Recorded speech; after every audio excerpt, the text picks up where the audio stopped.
जो बौद्ध विहार मुक्ति कराने का बहुत बड़ा मूवमेंट चल रहा है, यानी बौद्धों भी परेशान है। बुद्धा साधारण था, असाधारण काम कर दे तो मसीहा मान लिए। ईसा मसीहा भी जन्म लिया, फिर भी उन्होंने बड़ा काम किया तो पूरा भारत दुनिया के लोग उनको मानने लगा। इस्लाम जो मोहम्मद साहब ने जन्म लिया, फिर भी अपने नहीं बल्कि पूरा कौम के लिए काम किया तो लोगों का उनको मसीहा मान लिया। आदमी तो साधारण ही पैदा होता है ना, अब साधारण पैदा होता है लेकिन असाधारण काम कर लेता है तो फिर वो उस जगह तक पहुंच जाता है। तो आपका कर्म के ऊपर डिपेंड कर रहा है आपको चर्चा कहां पर होगा। आप गली का काम करोगे तो गली में चर्चा होगा, आप जिला में काम करोगे तो जिला का चर्चा होगा, आप एक जाति का काम करोगे तो फिर जाति के नेता बना करके रख देगा, आप शेड्यूल कास्ट का काम करोगे तो शेड्यूल कास्ट का नेता बना करके रख देगा, आप बहुजनों का काम करोगे तो बहुजन का नेता बना देगा। लेकिन घटना के भारत में आप कितना भी काम कर लो, बोलना आपको दलित ही नेता बनाकर ही छोड़ेंगे लोग। आज बाबा साहब क्या दलित का नेता है क्या? बाबा साहब देश का नहीं दुनिया का नेता, वर्ल्ड का नेता है, जिन्होंने पूरा कौम के लिए काम किया, फिर भी उसको इन लोगों ने दलित का नेता बनाने का काम किया। बाबा साहब ने बोला कि आप यदि गुलामी करते करते मरोगे तो आपका जनरेशन भी गुलामी करेगा, और आप यदि लड़ते लड़ते मरोगे तो आपका आने वाले पीढ़ी एक दिन आजाद जरूर होगा। तो सिद्धांत आपको लेना है, तय आपको करना, क्या गुलामी का मौत मरना है, नहीं इस लड़ते लड़ते क्रांतिकारी का मौत मरना चाहिए। जो बौद्ध विहार मुक्ति कराने का बहुत बड़ा मूवमेंट चल रहा है, यानी बौद्धों भी परेशान है। कुछ दिन पहले वक्फ कानून लाया, यानी वक्फ कानून के अंदर में इन लोगों का घुसपैठ कराने का एक षड्यंत्र था, वो भी मुसलमान भी परेशान था। क्या गारंटी है विषय के ऊपर चर्च के ऊपर कब्जा नहीं होगा? यानी इन लोगों ने अलग अलग पॉलिसी लाया। बौद्धों का सोचा, हमारे मुसलमान क्रिश्चियन भाइयों ने सोचा ये बौद्धों का प्रॉब्लम है तो साथ नहीं दिया। जब वक्फ कानून लाया तो हमारे क्रिश्चियन भाई ने उनके साथ में खड़ा नहीं हुआ, बोला ये मुसलमानों के लिए, तो हम खड़ा नहीं हुआ। जब उसी दिन क्रिश्चियनिटी का बड़ा अत्याचार होगा, वही बौद्ध और मुसलमान खड़ा होकर तो ईसाई होगा प्रॉब्लम नहीं, हमारा प्रॉब्लम नहीं। तो बीच में ये जो आपसी के अंदर में जो गलत फहमी है, इस चीज को खत्म करना होगा। हम लोग डीएनए के आधार पर भाई भाई है, अगर एक भाई का साथ कुछ होता है तो दूसरे भाई को भी खड़ा होना चाहिए। इस कॉन्सेप्ट को, इस भाईचारा को, इसीलिए हम लोगों ने ये भाईचारा सम्मेलन पूरा भारत में कर रहे हैं। ये बड़े भाई चंद्रशेखर आजाद जी के द्वारा, विनय रतन सिंह जी के द्वारा और कमल सिंह वालिया जी के द्वारा इस भाईचारा को खत्म कर दिया कुछ लोगों ने। साथियों, जो भीम आर्मी है, ये भीम आर्मी एक बहुत बड़ा मिशन है, ये एक आंदोलन है। ये कौन सा आंदोलन? जिस आंदोलन को हमारे पुरखों ने चलाया, बस उसी आंदोलन को हम चला रहे हैं। हमारे पुरखों ने कौन सा आंदोलन को चलाया? हमारे पुरखों ने जो व्यवस्था बनाया, जो भारत के अंदर में जो व्यवस्था था, आज मान लो 1950 के अंदर में भारत का संविधान लागू हुआ। 1950 में भारत का संविधान लागू, तो उसके पहले का कानून क्या था? ये सोचने वाला बात है ना। आज 1950 से लेकर के 2025 यानी 75 साल हो रहा भारत का संविधान लागू हुआ, लेकिन 75 साल पहले का कानून व्यवस्था क्या था? कौन सा संविधान भारत में लागू था? उस समय भारत का संविधान नहीं था, बल्कि भारत के अंदर में बीपीसी नाम का, यानी अपर कास्ट मनुवादी लोगों का जो कानून व्यवस्था था, वो कानून व्यवस्था क्या था? शूद्र को पढ़ने लिखने का कोई अधिकार नहीं दिया। जो वर्ण व्यवस्था बनाया, आप वर्ण व्यवस्था का क्या है ना? ब्राह्मण, क्षत्रिय, वैश्य, शूद्र, और शूद्र से भी नीचे किसको बनाया? अछूत। अछूत कौन है? अछूत मतलब सुअर भी कुत्ता भी छीने लायक है। यहां का जो सॉरी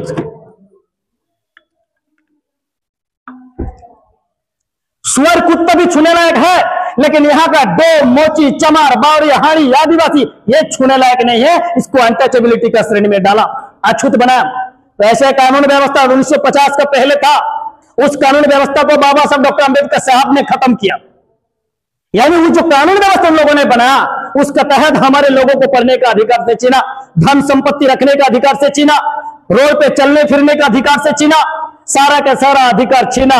मैं तमाम साथियों को एक बात बोलना चाहता हूं, आप गीता पढ़ो कोई दिक्कत नहीं है, आप बाइबल पढ़ो कोई दिक्कत नहीं है, आप कुरान पढ़ो कोई दिक्कत नहीं है, त्रिपिटक पढ़ो कोई दिक्कत नहीं है, लेकिन मेरा एक रिक्वेस्ट है, जिन्होंने आपको सारा चीज पढ़ने का अधिकार दिया, उन बाबा साहब को एक बार जरूर पढ़ लो। जिन्होंने आपको सारा चीज पढ़ने का अधिकार दिया, उन बाबा साहब को एक बार जरूर पढ़ने की जरूरत है। ये आंदोलन मामूली आंदोलन नहीं है, और ये आंदोलन सबका वश की बात भी नहीं है, कोई चला भी नहीं सकता है। हम लोग ऐसा आंदोलन को चला रहे हैं, बल्कि जिन व्यवस्था को खत्म करना चाहते हैं, हमारे मेजोरिटी जो लोग हैं वो सोच भी नहीं सकता हम ऐसी व्यवस्था को खत्म करने के ऊपर चाह रहे हैं। ये कौन सी व्यवस्था को लड़ा? हमारे महापुरुषों ने लड़ा। बाबा साहब डॉक्टर अंबेडकर साहब ने वोट देने का अधिकार क्यों दिया था? बाबा साहब ने वोट देने का अधिकार हमारे लोगों को इस देश के अंदर में शासक करने के लिए दिया कि तुम इस देश का शासक बनो। इसलिए बाबा साहब ने हमारे लोगों को बोला, ऐ मेरे लोगों, जाओ अपने अपने घर के दीवारों पे लिख देना कि हमें इस देश के शासक बनना है। आज हम क्या कर रहे हैं? वोट दे करके किसी को शासक बना रहे हैं और हम उसका गुलामी कर रहे हैं। ऐसा भारत बाबा साहब नहीं चाहते थे। अगर ऐसा भारत बाबा साहब जीते जी देखता तो बाबा साहब शायद खुद खुश कर लेते। ऐसा भारत बाबा साहब नहीं चाहते थे और वो अधिकार बाबा साहब इसलिए दे दिया था कि वोट देकर हम किसी को शासक बनाएंगे और फिर उसी का गुलामी करेंगे। आज यदि हमारा समाज में इतना सारा हजारों समस्या निर्माण हुआ ना, इसका पीछे सबसे बड़ा कारण यह है कि हमारा समाज के अंदर में जो लीडर का बहुत बड़ा कमी है। लीडर का बहुत बड़ा कमी है। लीडर हमारे लोगों को लगता है वोट देता है, हर 5 साल में हमारे लोग वोट देते हैं, हमारे लोग चुनकर भी जाते हैं और हम उम्मीद करते हैं हमारा समस्या का समाधान करेगा। ऐसा 75 साल हो गया, आज तक कोई भी समस्या का समाधान नहीं हुआ। 75 साल हो गया, लेकिन आज भी भारत के अंदर में 100% संविधान किन लोगों ने लागू नहीं कर पाया। संविधान का जो प्रियम्बल है, उस प्रियम्बल को भी इन लोगों ने लागू नहीं कर पाया। उस प्रियम्बल का अगर आप पढ़िएगा, उस सारा संविधान का आर्टिकल उस प्रियम्बल में है। समानता, उस समानता को खत्म कर दिया इन लोगों ने, समानता तक लागू नहीं किया। जो सेकुलर, अब सेकुलर को खत्म करने के ऊपर लगा हुआ है। ये लोग सेकुलर को भी खत्म करने के लिए लगा हुआ है। तो साथियों, सवाल क्या है? सवाल यह है कि ये जो भारत का जो रियल समस्या यह है कि भारत का रियल समस्या इस देश का संविधान खतरे में है। 1950 को जब संविधान लागू हुआ, 1950 से इन लोगों ने प्रयास किया कि बाबा साहब का लिखा हुआ संविधान को खत्म किया जाए। बाबा साहब का लिखा हुआ संविधान को नहीं खत्म कर पाया। इन लोगों ने प्रयास बनाया, प्लानिंग किया। अभी 2-3 साल पहले एक घटना चल रहा था न्यूज कि बाबा साहब का संविधान, बाबा साहब ने संविधान नहीं लिखा। वो संविधान किसने लिखा? रायजादा ने। एक प्रोफेसर एक क्लास में अपना स्पीच में बता रहे थे, छोटा छोटा बच्चों को संबोधित कर रहे थे और बता रहे थे कि भारत का संविधान रायजादा ने लिखा। जब पूरा भारत में टूट गया उनके पास, जब थ्रेट मिला, जाकर के माफी मांगा। अब हाल ही में 2025 में फिर 1-2 महीना पहले की घटना, फिर इन लोगों ने प्रचार किया ग्वालियर हाईकोर्ट में बाबा साहब का स्टैचू लगने की जब बारी आई, सुप्रीम कोर्ट ने, ग्वालियर हाईकोर्ट में भी जब बाबा साहब का लगने की बात हुआ, सुप्रीम कोर्ट का भी आदेश हुआ। लेकिन यहां का जो मनुवादी मनुस्मृति को पढ़ करके जो 2 लॉयर, एक पाठक और मिश्र नाम का 2 लॉयर ने बार काउंसिल में एक प्रस्ताव पारित करके बाबा साहब का स्टैचू को लगने नहीं दे रहा। और इन लोगों ने डेपुटेशन दिया और डीएम को लिखित में दिया। क्या दिया? कि बाबा साहब ने संविधान नहीं लिखा, संविधान निर्माता बाबा साहब को ना दे करके बीएन राव को दिया जाए। साथियों, घटना क्या मालूम है? इन लोगों ने संविधान को नहीं बदल पाया। वो तो उसका हाथ में नहीं है, लेकिन अपना बाप को बदले, वो उसका हाथ में था। अपना बाप को बदल दिया कि बाबा साहब को जो स्वीकार नहीं करेंगे, चलो बाबा साहब को बदल के अपना बाप बीएन राव को स्वीकार कर लेते। संविधान बदलना उसका बाप का बस का नहीं था। अगर उसके बाप का बस में होता तो 1950 से पहले उनका पूर्वज 2-4 संविधान लिख देता। औकात ही नहीं था उनके बराबरी करने के लिए। जब बाबा साहब का साथ मूवमेंट करने वाले, जिन लोग में मसीहा मानते हैं, बाबा साहब का चप्पल का, पैरों का धूली का कोना बराबर योग्य नहीं थे वो लोग, फिर भी बाबा साहब इन लोगों के, नालायक लोगों के साथ मूवमेंट किया। वहां पर संविधान सभा में डिबेट खड़ा किया, बाबा साहब ने संविधान लिखा। तो साथियों, मुद्दा बहुत बड़ा है आज का तारीख में। जो रियल समस्या है कि रियल समस्या कि संविधान को बचाना है। संविधान बचेगा तो सभी का अधिकार सुरक्षित होगा। अगर संविधान नहीं रहेगा तो किसी का अधिकार बचने वाला नहीं है। आप बचिएगा तो आपका अधिकार नहीं भी बच सकता है, लेकिन संविधान बचेगा तो आपका सारा का सारा अधिकार बचेगा। इसलिए बाबा साहब ने क्या कहा? 1956 को 18 मार्च को बाबा साहब का एक स्पीच है। बाबा साहब को दिल्ली रामलीला मैदान में बुलाया गया। उस दिल्ली के रामलीला मैदान में बाबा साहब का स्पीच क्या है? बाबा साहब ने वहां पर स्पीच देते हुए कहा कि मेरे समाज के पढ़े लिखे लोगों ने हमको धोखा दिया। ये बाबा साहब का लास्ट स्पीच था। उन्होंने उस स्पीच के बाद जब घर गए, घर उसी दिन से बाबा साहब का आंख में आंसू आना शुरू हुआ था। जब बाबा साहब रोते थे, एक दिन अचानक उनका जो असिस्टेंट थे, जो नानक चंद रथू, जिनको रत्तू बोला जाता था, वो नानक चंद रथू एक दिन देखा कि बाबा साहब का घर का लाइट जल रहा है। तो उन्होंने देखा कि बाबा साहब का लाइट, वो भी रात को 1:30-2 बजे करीब, तो उन्होंने देखा बाबा साहब का घर का लाइट जल रहा है। तो दरवाजा खोल करके बाबा साहब वहां पर पहुंचा तो देखा बाबा साहब रो रहा था। तो रो रहा था तो फिर वो भी देखे बाबा साहब रो रहे हैं। तो फिर बोला, बाबा साहब अब क्यों रो रहे हैं? तो बाबा साहब उसको हाथ पकड़ करके उसके बगल में कुर्सी में बैठा तो पूछा, बाबा साहब क्यों रो रहे हैं? तो बाबा साहब ने जवाब दिया, बोला रत्तू ये जो तुम मुंबई देख रहे हो ना, बोला इस मुंबई में आज हजारों अधिकारी है, लाखों कर्मचारी है। हमने ये सोचा था हम मेरे जैसे एक पढ़े लिखा व्यक्ति यदि इतना काम कर सकता है और भी लोगों को पढ़ने का मौका मिलेगा, वो शायद और भी बहुत कुछ हमारे समाज के लिए कर सकता है। लेकिन ऐसा कोई भी बंदा को दिखाई नहीं दे रहा, ऐसा कोई भी बंदा को दिखाई नहीं दे रहा कि जिस रथ को मैं यहां तक लाया हूं और मेरा मरने के बाद मेरा इस रथ को आगे ले जाने वाला एक भी बंदा को दिखाई नहीं दे रहा। मैं ये सोच करके रो रहा हूं। इसीलिए साथियों ये जो लड़ाई बाबा साहब क्यों रो रहे थे, क्योंकि बाबा साहब का टाइम, देखिए एक खास बात बता रहे हैं, 1950 को संविधान लागू हुआ, लेकिन 1950 के उस समय बाबा साहब का साथ देने वाला कौन थे बोलिए तो? बाबा साहब का उस मूवमेंट में साथ देने वाला मैक्सिमम लोग अनपढ़ थे, क्योंकि 1950 को संविधान लागू हुआ और संविधान लागू हुआ तो पढ़ने का अधिकार मिला और पढ़ने का अधिकार मिला तो फिर नौकरी का अधिकार मिला, नौकरी का अधिकार मिला तो आपको खुशहाल जिंदगी आपको अपने आप को अंदर में तरक्की करने का बहुत बड़ा अवसर मिला। लेकिन सवाल क्या है? सवाल 1950 के पहले बाबा साहब जिस समय संघर्ष कर रहे थे उस संविधान सभा में घुसने के लिए, लेकिन उस संविधान सभा में जाने के लिए बाबा साहब का साथ आंदोलन करने वाला कौन थे? वो मैक्सिमम लोग अनपढ़ लोग थे, सारा का सारा अनपढ़ लोग थे, क्योंकि पढ़ने का अधिकार तो था ही नहीं। बाबा साहब का बैकग्राउंड था, उस हिसाब से बाबा साहब ने पढ़ा, लेकिन मैक्सिमम लोगों को था क्या? जो बताना चाह रहा हूं, बल्कि उस समय बाबा साहब के साथ उस अनपढ़ लोगों ने बाबा साहब का साथ खड़ा हुआ, बाबा साहब का साथ दिया, तब जाकर आज हमारा समाज में पढ़ा लिखा समाज का निर्माण हुआ। अगर उस समय उस अनपढ़ समाज के लोगों ने यह सोचा होता, अगर बाबा साहब को यह सवाल किया होता कि बाबा साहब हम तो अनपढ़ हैं, हम तो पढ़े लिखे नहीं है, आपके इस आंदोलन में साथ देकर हमको तो कुछ मिलने वाला नहीं है, हम क्यों साथ दे? अगर ऐसा उन लोगों ने सोचा होता उस समय, अगर इस सवाल बाबा साहब को किया होता, तो क्या आज हमारा समाज में इस तरह का पढ़ा लिखा बुद्धिजीवी वर्ग समाज निर्माण होता क्या? यानी हमारे समाज के अंदर में जो आज के तारीख में जो पढ़ा लिखा बुद्धिजीवी वर्ग जो हमारे समाज में निर्माण हुआ, इनका एक सेवा करना चाहिए उस मिशन मूवमेंट के लिए। उस अनपढ़ लोगों का मूवमेंट को किसी तरह से रुकना नहीं चाहिए। आज भी साथियों आपका भीम आर्मी का आंदोलन में साथ देने वाले लोगों को संख्या बहुत कम होगा।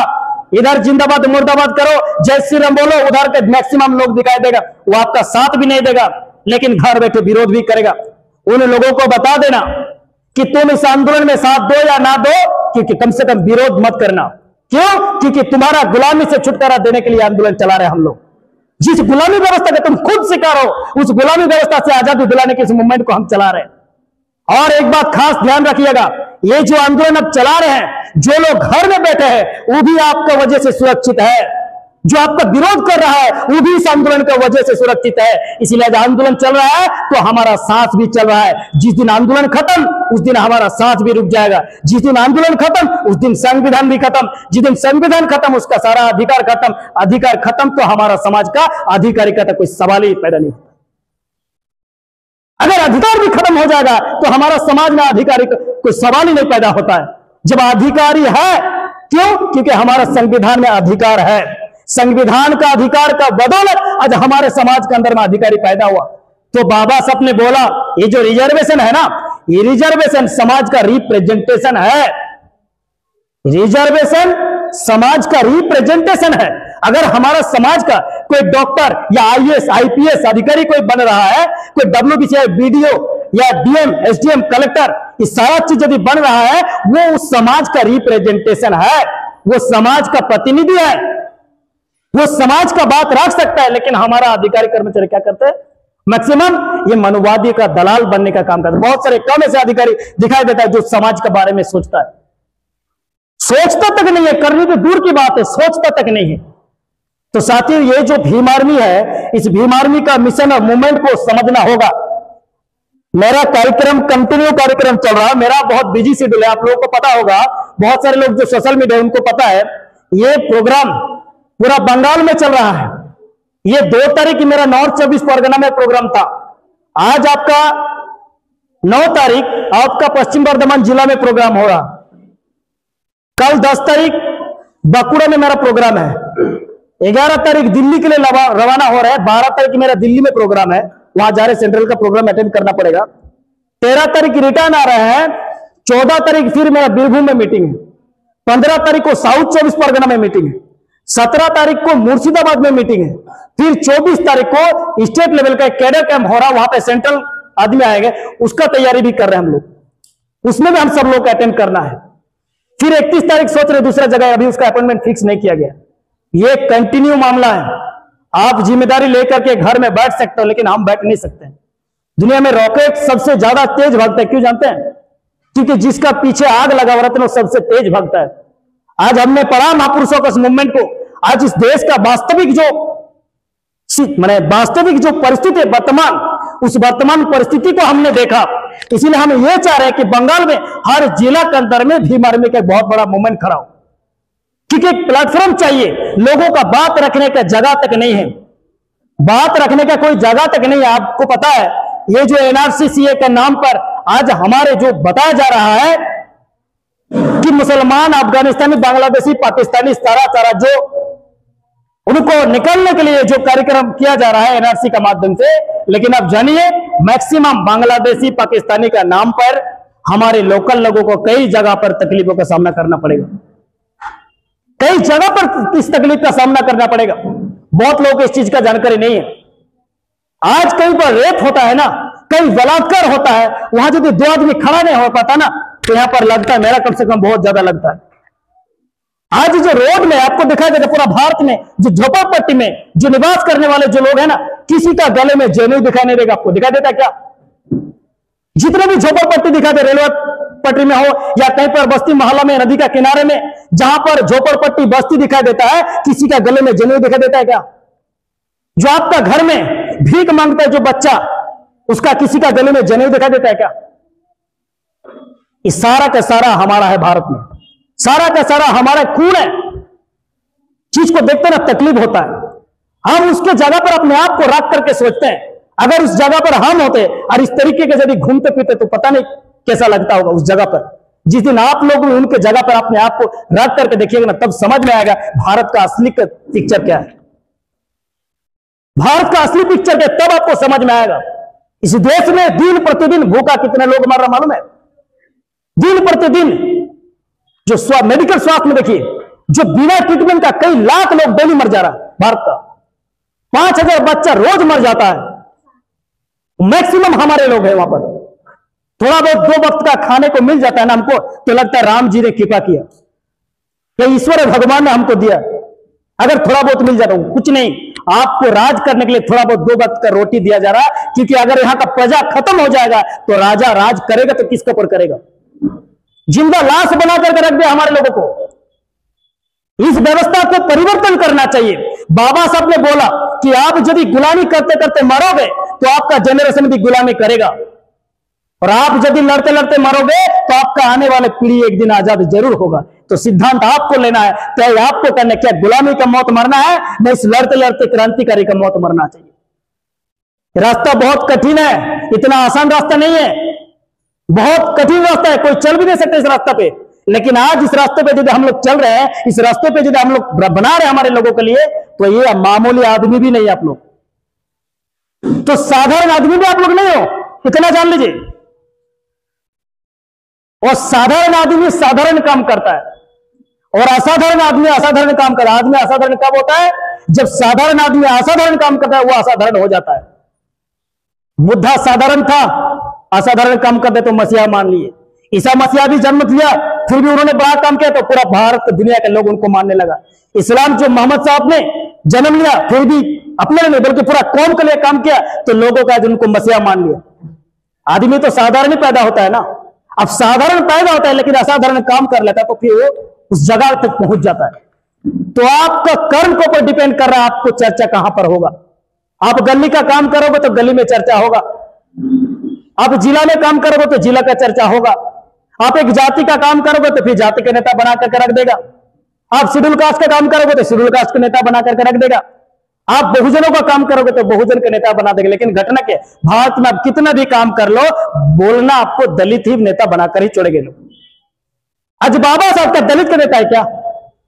बाबा साहब देश का नहीं, दुनिया के नेता, वर्ल्ड का नेता है, जिन्होंने पूरा कौम के लिए काम किया, फिर भी उसको इन लोगों ने दलित का नेता बनाने का काम किया।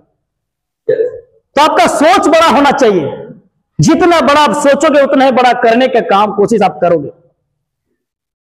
तो साथियों, हम क्या चाहते हैं? हम ये चाहते हैं कि पूरा बंगाल के अंदर में एक भीम आर्मी का एक मजबूत टीम बने, और उस मजबूत टीम मतलब एक शेल्टर बनाना चाहते हैं, जिस शेल्टर के तहत पश्चिम बर्धमान के अंदर में जहां पर भी हमारे पीड़ित परिवार होगा, जिनका साथ नाइंसाफी होगा, वहां हमारा टीम वहां पर काम करेगा। वैसे प्लेटफॉर्म तैयार करने के लिए आज के कार्यक्रम को दिया गया।